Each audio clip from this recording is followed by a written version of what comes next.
BA part 1 history paper 2 की इस कक्षा में आप सब विद्यार्थियों का स्वागत है। आज हम बात करेंगे औरंगजेब की दक्षिण नीति। औरंगजेब की दक्षिण नीति का काल है 1658 से 1707 ईस्वी। दक्षिण भारत की अवस्था उस समय, औरंगजेब के शासन काल के समय दक्षिण में एक नवीन हिंदू शक्ति मराठाओं का उदय हुआ। मराठा शक्ति ने मुगलों की शक्ति को कम करना आरंभ कर दिया।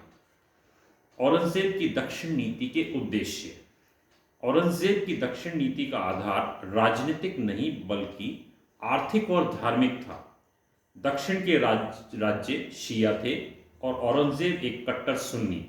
इसके अतिरिक्त दक्षिण के राज्य संपन्न राज्य थे। विभिन्न अभियान। औरंगजेब ने अपने 50 वर्षों के शासनकाल के अंतिम 25 वर्ष दक्षिण की समस्याओं को सुलझाने में व्यतीत किए। मुख्य रूप से उसके दक्षिण में विजय अभियान के निम्न प्रारूप थे। पहला, बीजापुर पर विजय 1686 ईस्वी।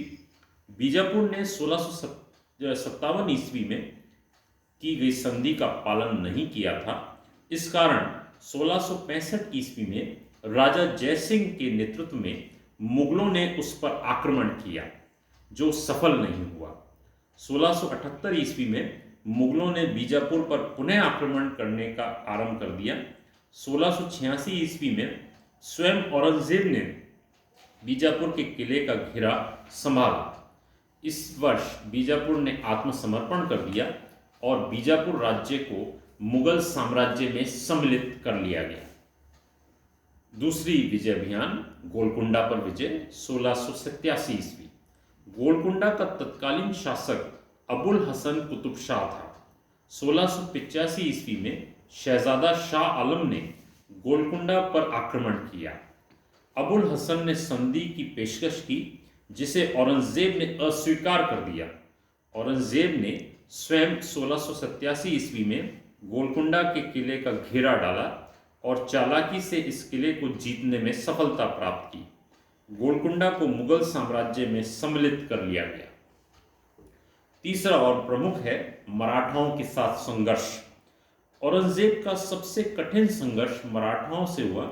मुगलों का शिवाजी के साथ पहला संघर्ष 1656 ईस्वी में हुआ। औरंगजेब के द्वारा राजा जयसिंह को भेजा गया। राजा जयसिंह ने 1665 ईस्वी में शिवाजी को पुरंदर की संधि करने के लिए बाध्य किया।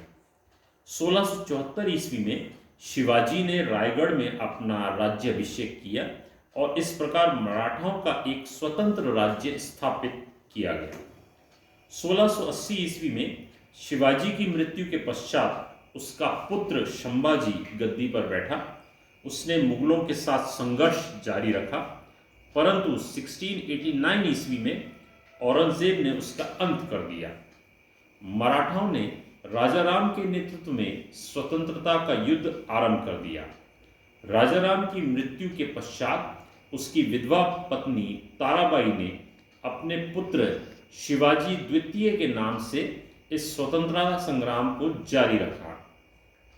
औरंगजेब मराठा शक्ति को दबाने में असफल रहा। मराठा स्वतंत्रता संग्राम ने उसकी दक्षिण नीति की सफलता को नष्ट कर दिया। इस प्रकार औरंगजेब दक्षिण भारत में विजय करके भी असफल हुआ। मुगल साम्राज्य के पतन के लिए उत्तरदायी। औरंगजेब की दक्षिण नीति मुगल साम्राज्य के पतन का कारण बनी। औरंगजेब की दक्षिण नीति ने मुगल साम्राज्य को इतना अधिक विस्तृत कर दिया कि एक केंद्र स्थान से उसका शासन करना असंभव हो गया। दक्षिण भारत को अपनी अधीनता में लाने के प्रयत्न के कारण औरंगजेब उत्तर भारत के शासन की ओर ध्यान नहीं दे पाया, जो उसके साम्राज्य की शक्ति का आधार स्तंभ था। धन्यवाद विद्यार्थी।